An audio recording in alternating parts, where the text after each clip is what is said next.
श्री सीताराम शिखावस्थी के चैनल में आप सभी का स्वागत है और मैं हूँ शिखावस्थी। आज हम सभी लोग कार्तिक माह महात्म्य के 24वें अध्याय को सुनेंगे। 23वें अध्याय में आप सभी ने तुलसी माता के महत्व को और आंवले के वृक्ष के महत्व को सुना और जाना कि उनकी कितनी महिमा है और उनकी पूजा पाठ जब तब का हम सबके जीवन में बहुत ही अक्षय पुण्य फल की प्राप्ति होती है। तो अब आगे 24वें अध्याय को हम प्रारंभ कर रहे हैं। अपने गुरुदेव भगवान श्री गणेश भगवान और नारायण भगवान को स्मरण करके अध्याय हम सभी लोग सुनेंगे। तो 24वें अध्याय में राजा पृथु श्री नारद जी से पूछ रहे हैं कि हे नारद जी, आपने तुलसी के इतिहास, उनके व्रत महात्म्य के बारे में कहा। अब आप यह बताने की कृपा करें कि कार्तिक मास में और किन किन देवी देवताओं का पूजन होता है, यह भी आप मुझे समझाकर बताइए। तब नारद जी राजा पृथु को विस्तार से बता रहे हैं कि नारद जी ने कहा कि पहले समय में पर्वत के निकट कर्तिपुर में एक धर्मात्मा धर्मदत्त नामक ब्राह्मण रहता था। वह भगवान विष्णु के सभी व्रत करता था। एक दिन कार्तिक के मास में वह जब सुबह स्नान के लिए जा रहा था, यानी कि एक पहर रात शेष रहने पर जागरण के लिए भगवान विष्णु के मंदिर में हर प्रकार की पूजन सामग्री लेकर जा रहा था कि मार्ग में उसने एक बड़ी भयंकर राक्षसी को देखा, जिसके बड़े बड़े दांत थे, लपलपाती हुई जीभ और लाल लाल नेत्र थे। उसका शरीर निवस्त्र था और मांस रहित था। उस भयंकर राक्षसी को देखकर धर्मदत्त बुरी तरह से कांपने लगा। कुछ उपाय देखकर उसे जब कुछ भी नहीं समझ में आया तो वो जो पूजा की थाली लिए था और जो जल का लोटा लिया था जिसमें तुलसी का दल पड़ा हुआ था, और वह जहाँ से आ रहा था तो भगवत नाम का स्मरण करते हुए आ रहा था, तो वह पूजा की थाली और जो जल का लोटा होता है, अपनी रक्षा में वह वही जल का लोटा वो जो राक्षसी होती है उसको फेंक कर मारता है, यानी उसके ऊपर डाल देता है। क्योंकि उसने भगवत नाम का जप करते हुए वह सामग्री और जल का लोटा जिसमें तुलसी दल पड़ा था उसके ऊपर मार दिया, जिससे उसके जन्म जन्मांतर के पाप नष्ट हो गए और उसे अपना पूर्व जन्म याद आ गया। उस राक्षसी को वह हाथ जोड़कर धर्मदत्त के चरणों में गिर पड़ी और बोली कि हे विप्र, मैं पूर्व जन्म के कर्मों के फल से इस अवस्था को प्राप्त हुई हूँ। नारद जी ने कहा कि हे राजन, उसे इस प्रकार प्रणाम करते देख अति विस्मित होकर धर्मदत्त ने पूछा कि तुम्हारी यह अवस्था किस कर्म के फल से हुई है?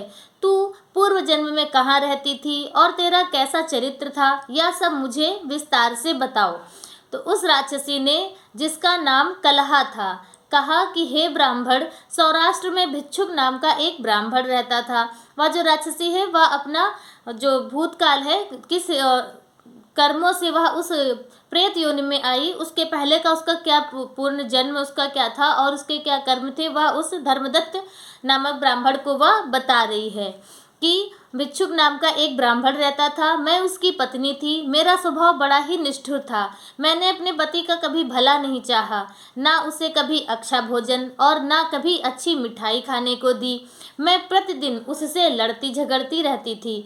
मुझे इस प्रकार की झगड़ालू देखकर नित्य प्रति की कलह से तंग आकर मेरे पति ने दूसरा विवाह करने का निश्चय किया।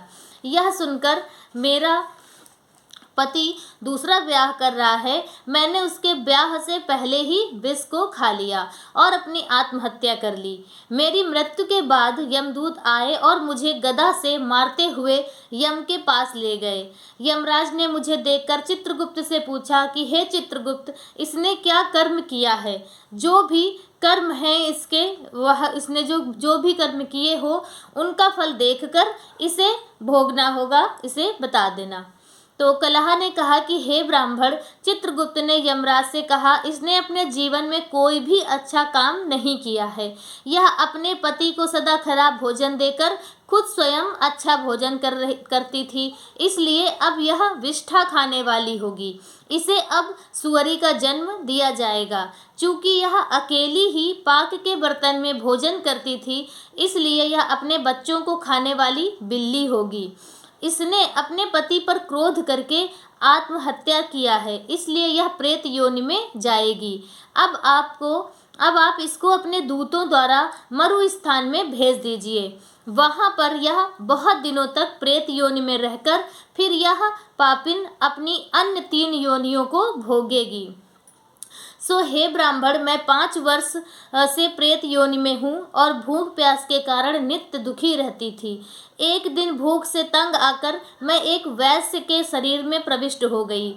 उसके शरीर द्वारा मैं कृष्णा और बेड़ी जो नदियाँ हैं, पवित्र नदियाँ, तो कृष्णा और बेड़ी के संगम पर इस देश में आ पहुँची हूँ।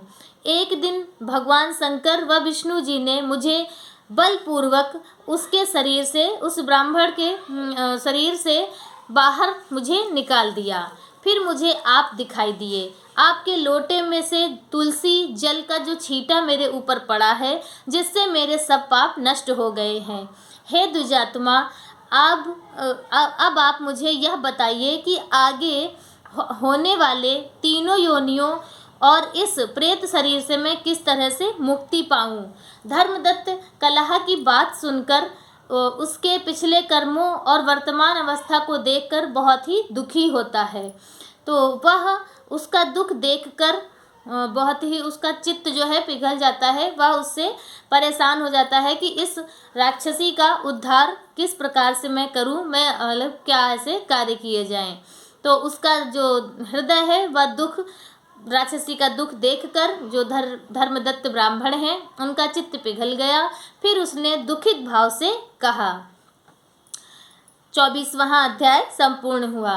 25वें अध्याय में अब हम सभी लोग सुनेंगे कि धर्मदत्त ने कलहा नाम की राक्षसी का किस प्रकार से उद्धार करवाया। और आज का वीडियो मेरा बस इतना ही। श्री सीताराम।